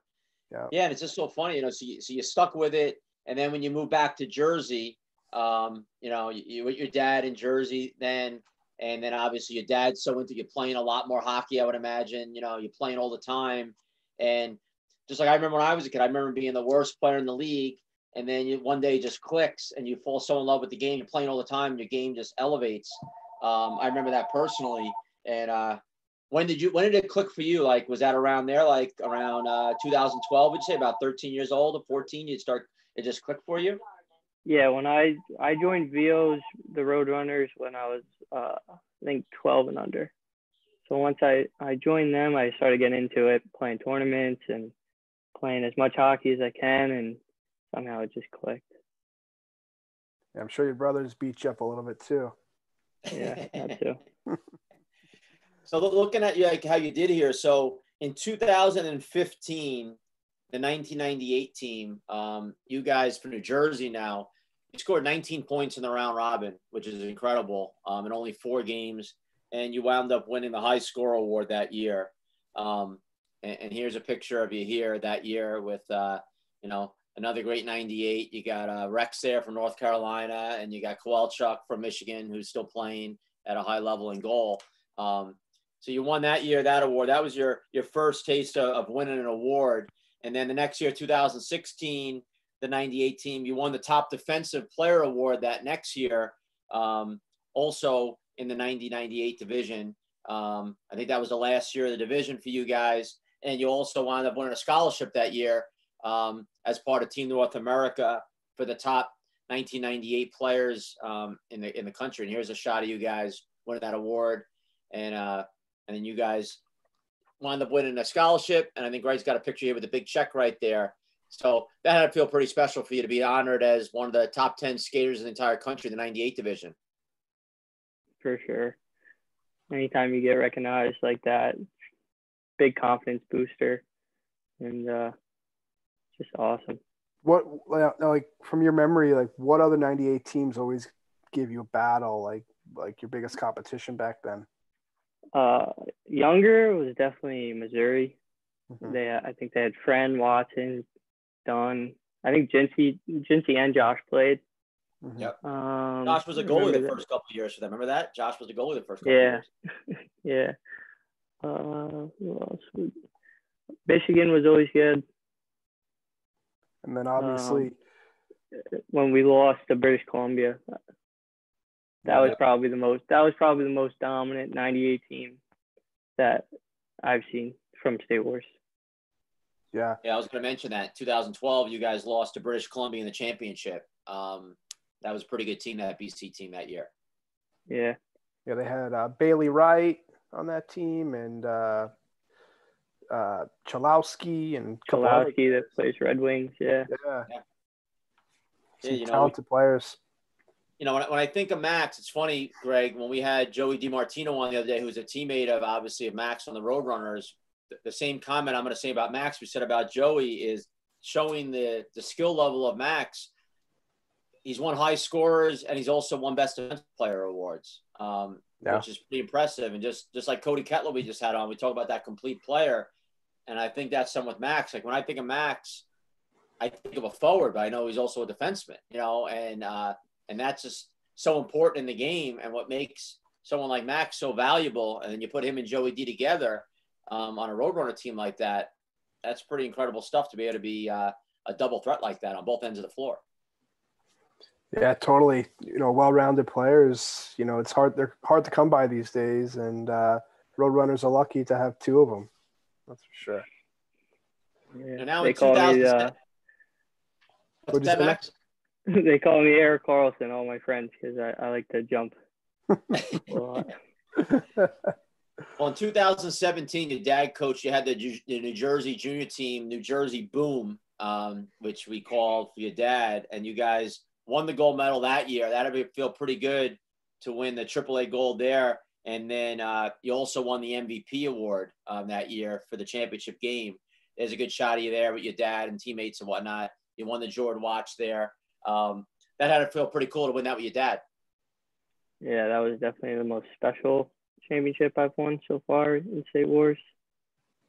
I think we came to the tournament with 4 guys. We picked up Eddie Dada, and I can't remember his first name, but I think it was Gonzalez. So we were running 6 guys, and that was definitely exhausting. Yeah, that was a good division too that you guys ended up winning. So that was really impressive. And obviously you had Ryan Marker there. You know, I'm sure he was burying a bunch of goals as well. Yeah, and Chris Gola. Yeah. Yeah, I'm looking here in the playoffs that year. It was no easy feat for you guys. In the semifinals, you played Ontario, and you won 4-3. And then in the championship game, you played Missouri Alkali, and you beat them 5-4. So you had 2 really close games there. And then I know in the championship game there, Max Halverson had 2 goals, 2 assists, 4 points to take home the most valuable player award. And, you know, and that's what it comes down to. You need your big players to step it up. And, you know, Max Halverson always seems to step it up, Greg, in the big games, the big moments. Yeah, I agree. I remember watching that game and on the main rink in Taylor, and Max was lights out. That's for sure. I remember a couple of those goals. And you know, Max, do you feel it in your bones, like when you're getting going? Like, do you feel it like, you know, I'm getting hot right here now. I want to get on the rink. I'm ready to go. Like, do you start feeling it click on for you? Yeah, I love it. Like playoff time, it just like clicks on. And it's like go mode. Like, now, do you feel like the more games you play, like during the tournament, you know, playing multiple divisions and stuff, kind of helps you for your pro game? Yeah, 100%. Yeah, I always felt that as well. You know, when you know, obviously you're tired playing multiple divisions, but at the same time, it definitely helps you in the long run because getting familiar with the rink and the puck and just getting your mojo going, you know, just in time for pro. So I always enjoyed playing multiple divisions for that reason. Yeah. Yeah, it always would help. Like Black Ice, I always felt like where they played junior D1, where our guys would come in just play that one division, and that's why you went to Sniper Pro Team. I always noticed that if we played multiple tournaments, it helped. You know, if we went to, say, a Tours and then went to Narch or Narch and then State Wars, whatever it was, we always got better. Where that first one, especially the first few games, is always a little bit of a struggle. So for someone like Max, if he could play junior or Juggernaut or something, and, you know, he doesn't have to be on his A game necessarily to win games at that level. He could be, you know, at 50% be better than half the players. But then his game's getting going a little bit better by the time, you know, it starts for the pro division. Yep, I agree there. So in 2018, Max, you guys won. Now, you know, Max lucked out, you know, by going to school in New York. He was able to play with his buddies from the Roadrunners in that year. So in 2018, you kind of moved to the other side of the Verrazano over to New York now, and you won gold medal with the Juggernaut team. You won gold medal with the Junior Roadrunner New York team. You won high scorer in both divisions, and you took home the MVP award in Juggernaut. So that's just a pretty incredible summer for you in 2018. Yeah. Now, it's pretty funny to think about. I mean, most players play for one state, you know, growing up. You've won with 3 different states. I don't think many others could say that, Tim. Can you think of any players that have done that? No, definitely not 3. I wouldn't think of. You know, he won with the 98s in Florida, and then he won with his New Jersey group, and then he's won with the New York guys. So yeah, pretty impressive. I guess the only thing missing is the Palma Pro win with the Roadrunners, and that would be the full circle for you guys. Yep. So all time at State Wars for Max, Greg, he's played 75 games. He's scored 76 goals, 71 for 147 points. So those are just thinking of him as a goal scorer. He has almost as many as assists as goals, which just, again, shows how well-rounded he is. And in the Palma Pro Division, playing in 2016, 17, 18, and 19, 20 games played, 6 goals for, 11 goals, assists, 17 points in the 20 games there. So just shy of a point a game. just speak for a little bit about finally getting to play at that level, Max, the pro division in the Palma Pro, and what that means to you to be able to play at that level against the best players in the world. Yeah, Palma Pro. My first, it was 16, I think it was. Yeah, 16. Yeah. Going into the tournament, knew the competition was a lot better. The games were different, longer. So in that aspect, I think I had the advantage with the legs I had and the getting ready and going with the team, a young team. And the whole tournament was totally different from what we've played in the past. It's like more intense. Every game matters, not just you gotta play for next year also. Every game counts. So it was incredible, crazy experience, and definitely helped me with my pro game. And in 2018, the Roadrunners, Greg, they hit a little bit of a bump on the road, and they went 0-4 that year at State Wars. So I'm sure that was frustrating. That's the year you guys lost to Sweden. It was just a really tough year for you guys, Max. But then you guys rebounded in 19, came back stronger than ever. You guys went 3-1, and you lost that heartbreaker in the quarterfinals to Alkali.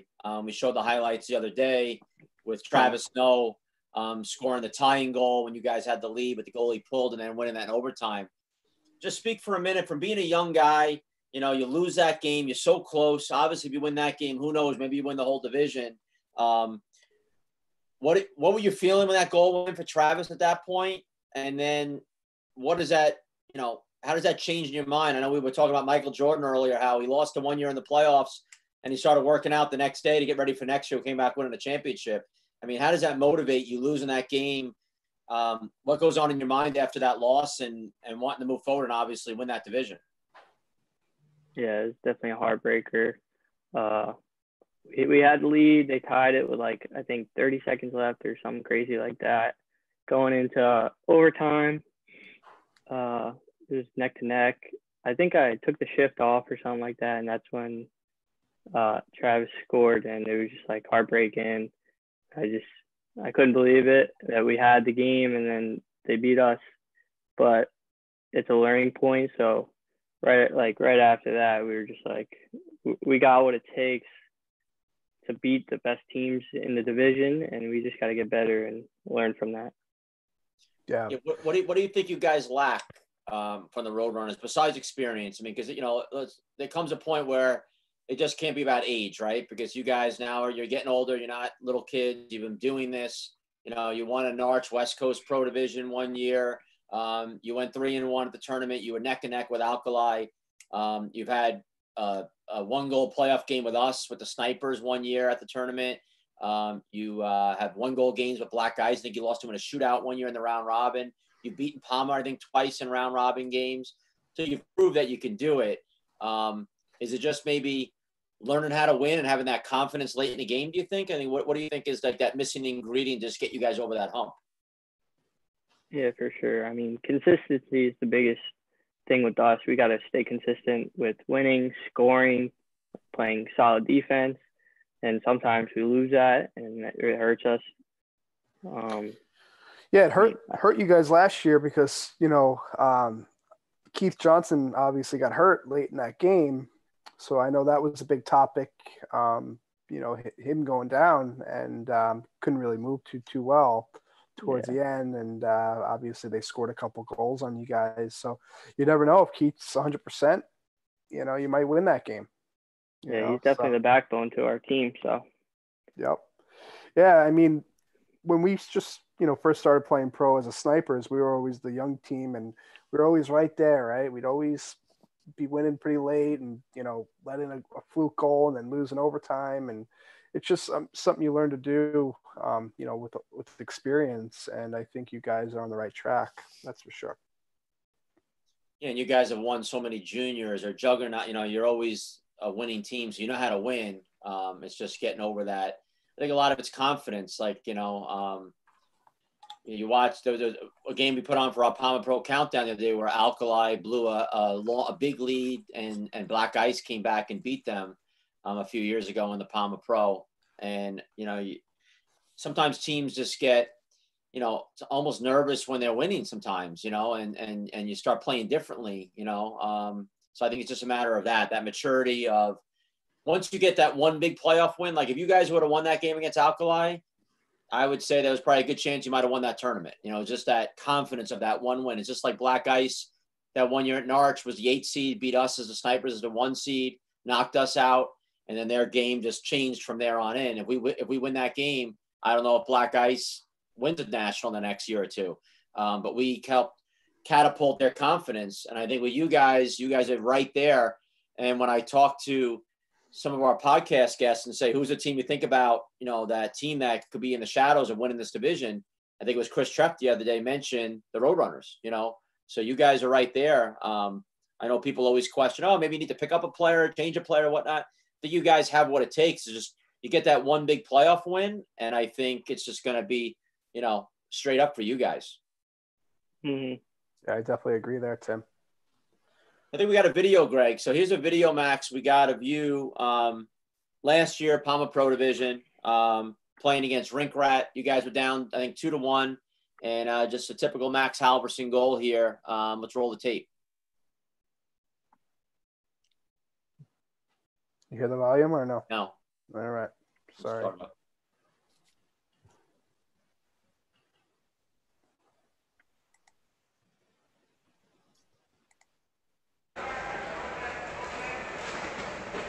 And now a shot, and they score. The Roadrunners tie it up. Halverson gets the goal, and it's 2-2. A minute 43 left in period number 1.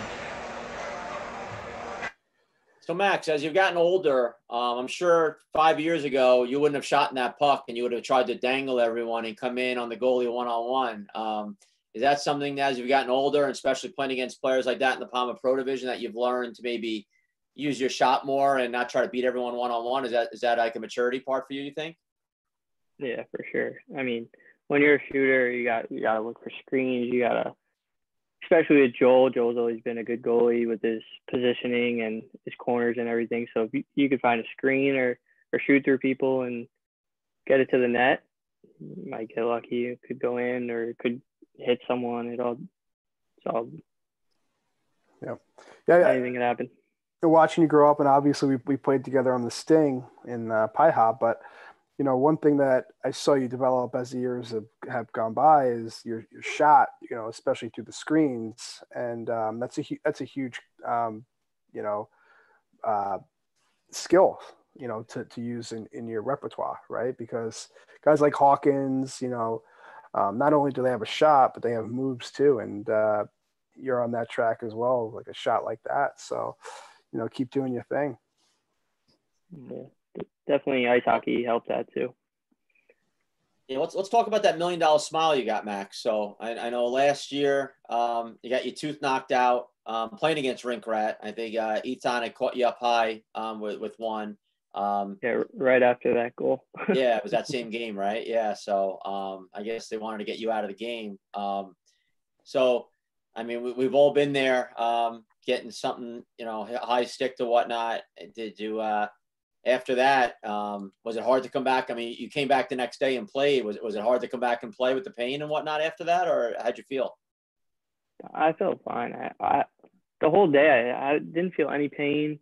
I guess all adrenaline and everything, but the soreness around the mouth and everything, I just had to put on a bubble, and I just manned up and played for the. Are you sticking with the bubble now, or are you still going without the shield? I have the shield. Yeah. Yeah. Okay. Hey, you might as well. At this point. Yeah, I can't lose any. I can lose more, but yeah, I'm not gonna do that much difference. Right. So, you just wearing a halfie? Is that what you're wearing? Yeah. Okay. So let's talk a little about, after the Palma Pro Division, you've also had the luxury of playing collegiate roller hockey. We just talked to Cody Kettler about playing at Lindenwood. You've played for another powerhouse in the game, and that's Farmingdale. So 2018 and 19, you guys won playing there. This year, you were on your way to probably winning another one. And then, unfortunately, with this damn virus, the season got shut down. 65 games played, 111 goals, 111 assists, exact number, 222 points. in 65 games, which is incredible numbers.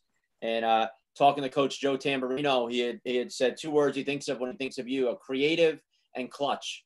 He said, whenever there's a big game, you rise to the occasion. So just speak for a minute about playing for Farmingdale and how you enjoyed playing college roller hockey.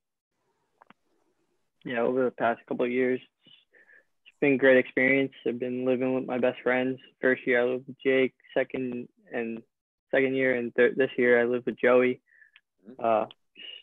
Being around them, going to school with them, playing with them, getting better, making memories, that's the biggest part. And winning, obviously, is just cherry on the top. It's just been incredible, all the long rides and time I get to spend with them while we're young and everything. It's pretty cool. How often do you guys practice with Farmingdale? Well, most of us play roller and ice, so okay. We do two ice practices a week and 1 roller. So Tuesday and Thursday is usually ice, and Wednesday's roller. And ice at Freeport, you guys practice at? Yeah, with Maisie. Right. Okay. Yeah. No, your nationals got cut short this year, right? You guys were there. I think Joe was explaining to us. You guys were there and heading to the playoffs, and then all of a sudden they called it, huh? Because of the virus. Yeah. What were your going? We're going. I think we were 3-0 going into playoffs first seed, so it was kind of heartbreaking. That was rice hockey. Yeah. Yeah. And for a team, you guys have that team has never won before, correct? Yeah. No. Yeah, they've always been right there, and they've always had some really good teams. It's funny. Tim and I play against some of the old alumni in our men's league. They're all very talented, and it's crazy to see that they've never won anything. But this year would have been nice to finally take one home. What other teams were good in that division? This year, the top teams were Buffalo was pretty good. We played them.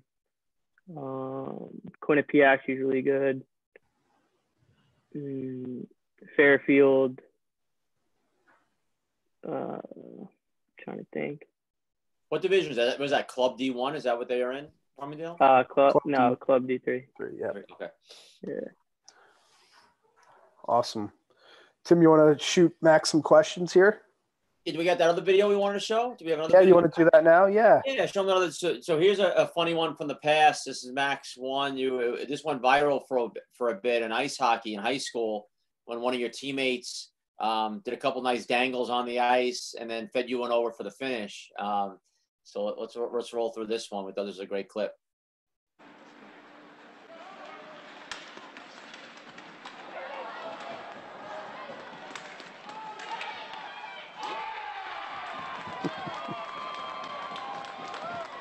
Remember that was on the news and stuff. So Max, after this goal went public, how soon after this goal did Vio ask you to ask this guy if he wants to play on the Roadrunners and get him on some wheels? Julian, yeah. I don't know if Vio ever. I've tried. He texts me all the time. He texted me last week. He wants to play roller, but I told him all the rinks are shut down now. So. Got pretty good hands, huh? Yeah, he plays D1 at Northeastern. Oh, he does. Oh, okay. Yeah, so he's a good player. Yeah, well, he played with Hawkins last year. Well, when Hawkins was there. Okay. I hope he bought you a couple Gatorades and some dinner because that clip probably wouldn't have went viral if you didn't score. So I don't know. Yeah, it would have been a shame. It's a shame to waste those moves if you didn't bury that one. Yeah, for sure. So Max, I'm going to ask you some questions here. We call it our speed round. Just throw out whatever answer comes out to you here. Florida or New Jersey? New Jersey. Or Long Island? New Jersey. He's a Jersey boy. When you get the puck in the Palma Pro Division and you want to do your thing, who's the D-man out there that you say, you know what, if I can go a different direction, I probably will try to not have to go against him? Who's that D-man that you don't want to have to be going head-to-head with if you don't have to?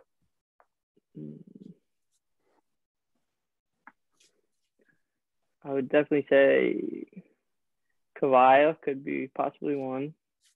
Okay. He's a solid defenseman.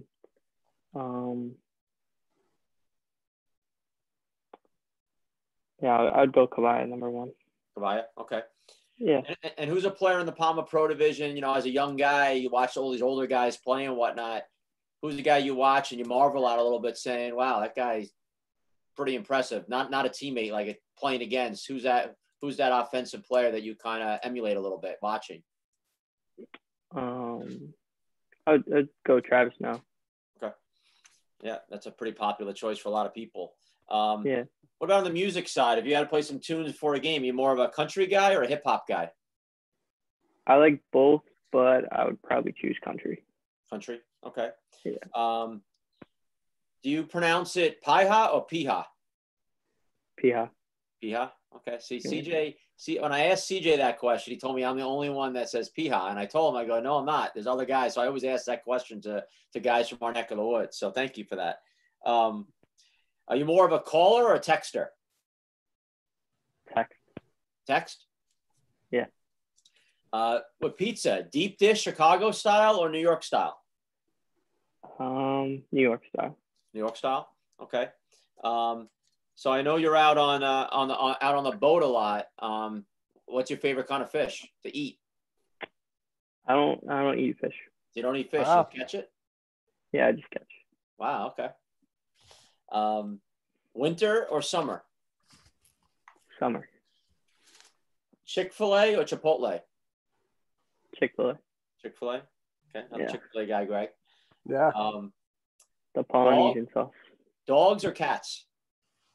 Dogs. Dogs. Okay. Favorite movie?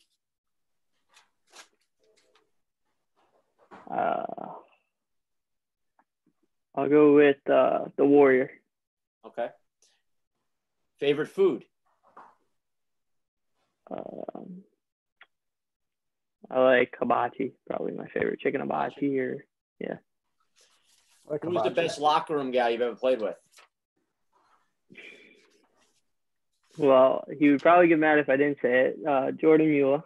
I was waiting for that. Yeah. Diabetes. Yeah. But bar down is pretty close. Oh yeah, bar down. Yeah. Sure. Dan Healy, shout out.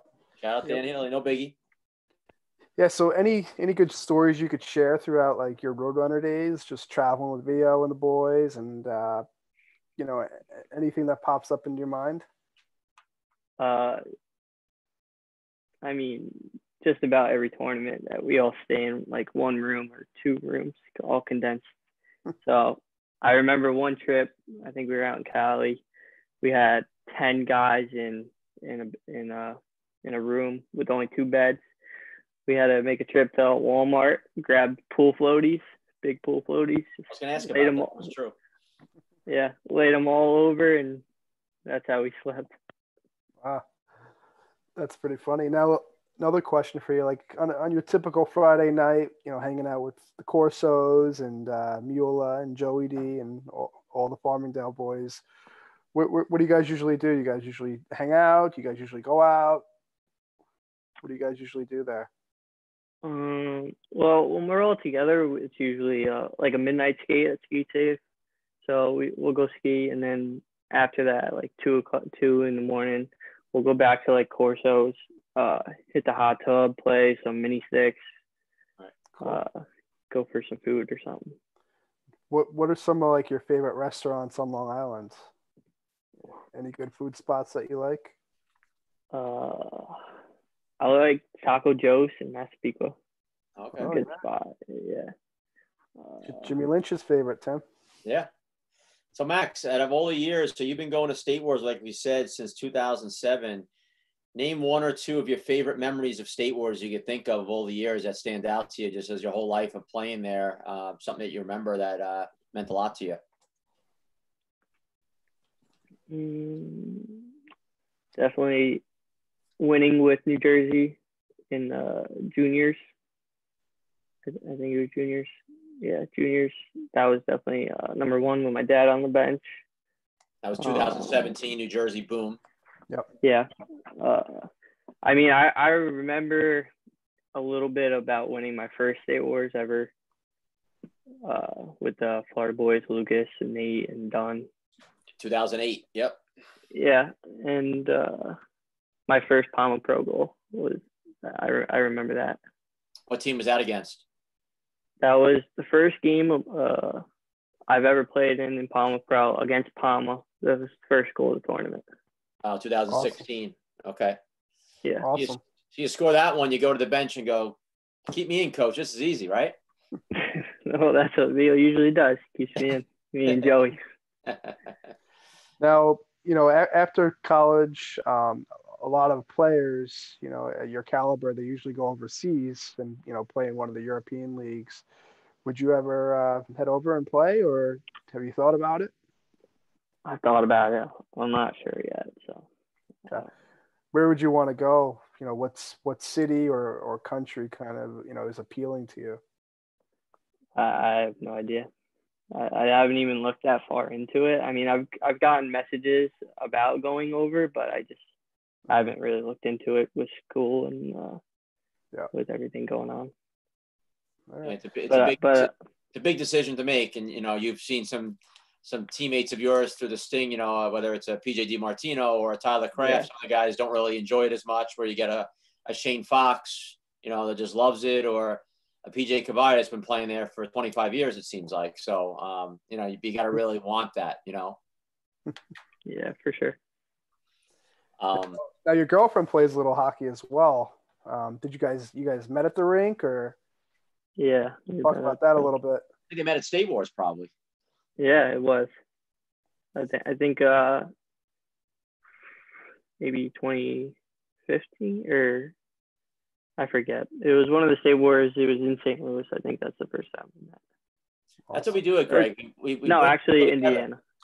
State Wars is known for that, Max. We're matchmakers. We make dreams for people, make dreams come true, reality. That's what we do here. So Max owes State Wars a lot here, his girl, his hockey, it's we've done well for this young man.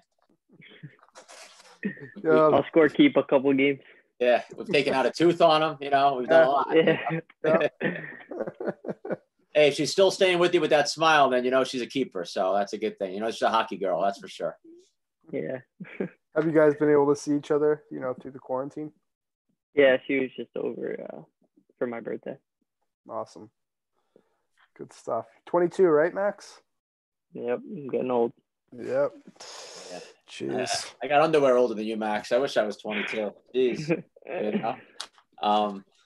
So lastly, let's just mention, obviously when I think of your career, I think of two main people. I think of obviously Vio has been a big part, coaching you since forever and dedicating his time.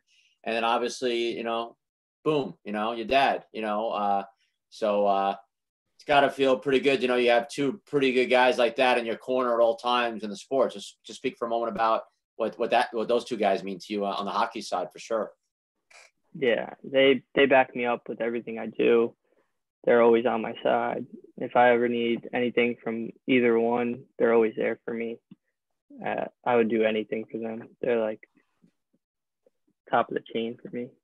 Right. They're like they're family. Yeah, they're family. Your dad is, yeah. See, my dad's like family, Yeah. Vio is definitely like another dad for me because when we all go away, no parents are there. It's just Vio's in charge. So Vio's like that uncle, everyone's got that uncle, like, it's Uncle Vio, Uncle Aunt. Yeah. All right, well, it's been great having you. We appreciate you. If you had to cut it short on the boat today, I'm sure you didn't mind, but we appreciate you coming home early to talk to us. Keep doing your thing out there. You've been a big part of State Wars. I don't even like calling you one of the up-and-coming players in the Palma Pro division because you're already one of the top players. So I don't even like to use that term anymore for you, but you're definitely one of the young guns, if you would, of the division. And I know you're going to continue to do great things in that division. And, the Roadrunners are definitely a team for sure that I see as a big force in that division for years to come. And obviously I definitely hope we're going to see you this summer and the Palma Pro division at State Wars and, stay well. And we look forward to seeing you soon and say hello to everyone back home for us. Yeah, thank you. Thanks, Max. Thanks for having me. Boom. All right, buddy. Take care. All right, thanks. Well, that was Max Halverson. not a man of a lot of words, I can only imagine when him and Vio were alone in a room together, what the conversations are like, because they're both pretty quiet. But, nonetheless, it's, I guess, no pun intended, it's like pulling teeth talking to him a little bit, getting words out of him, but we were able to a little bit. I know he does most of his talking with his hands and his shoot on the rink.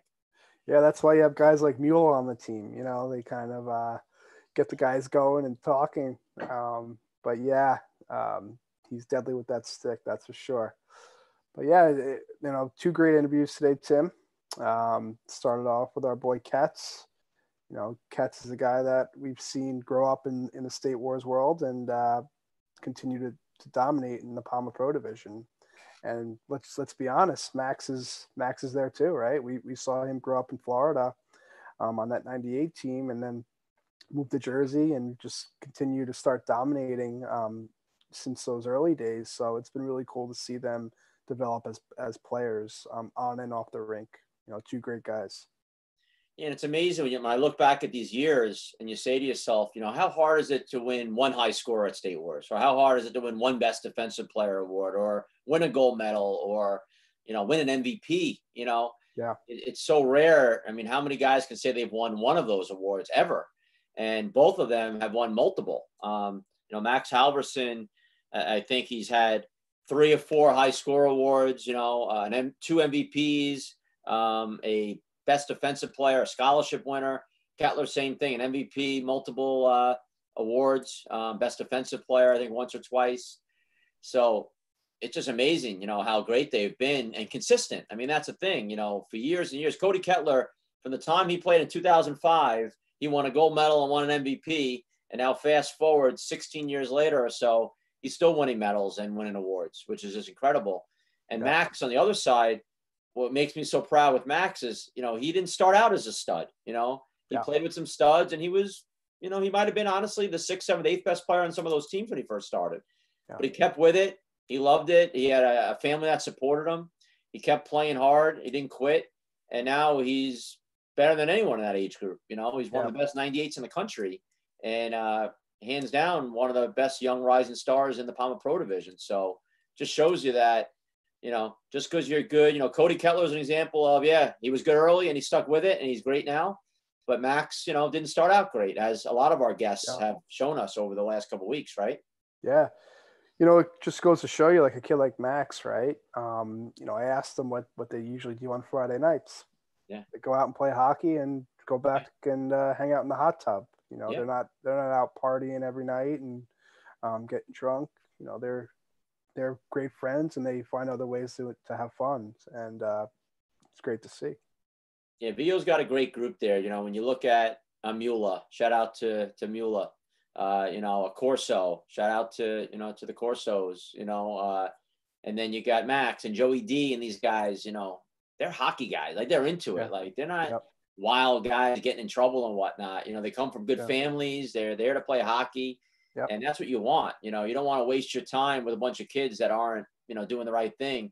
You want to go there to win. And I was going to ask him about that pool floaty story, because that's like an old tale that you've heard about the Roadrunners. They're all sleeping on pool floats in the room. And I never knew if that was true or not. So it's funny that he brought it up, because I wanted to ask that question. We've done some crazy things, but I don't think we've ever done that. Yeah, no, I don't think usually guys are sleeping in the, the bathtubs or something like that. But I don't think we ever pulled out the floaties. No, it's been great though, having both those guys, different corners. And you brought up a great point, Greg, that he's won championships with 3 different states, which is probably unheard of, and may never be duplicated again. So congratulations to Max for always being a winner. And like Coach Tambo said, he's a clutch player. And, Cody Kettler, Joe Cook said, out of all the players in the Palmer Pro division, he would be his #1 pick. He said to me today on the phone, he's like, how you are to Greg Thompson with you? He's like, that's how Cody is to me. He's that guy. He's my #1 guy. And I know I could count on him in all situations. And, he's come from some great coaching, Cody. He said Rob Ferrara, our guest we've had, Ron Bielson at Lindenwood, Joe Cook, he's had that coaching. Greg Thompson, the 1 year at State Wars, and then getting to play college roller hockey as you did. These guys have really, had so much. Cody's gotten to play for his country, play for a college, play pro roller hockey here. Max, college, ice and roller. just pretty awesome stuff that these guys have been able to do all that.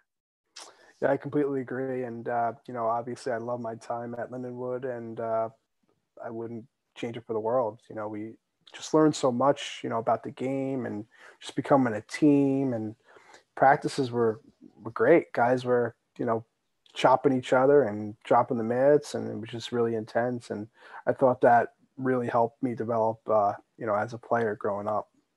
Right, for sure.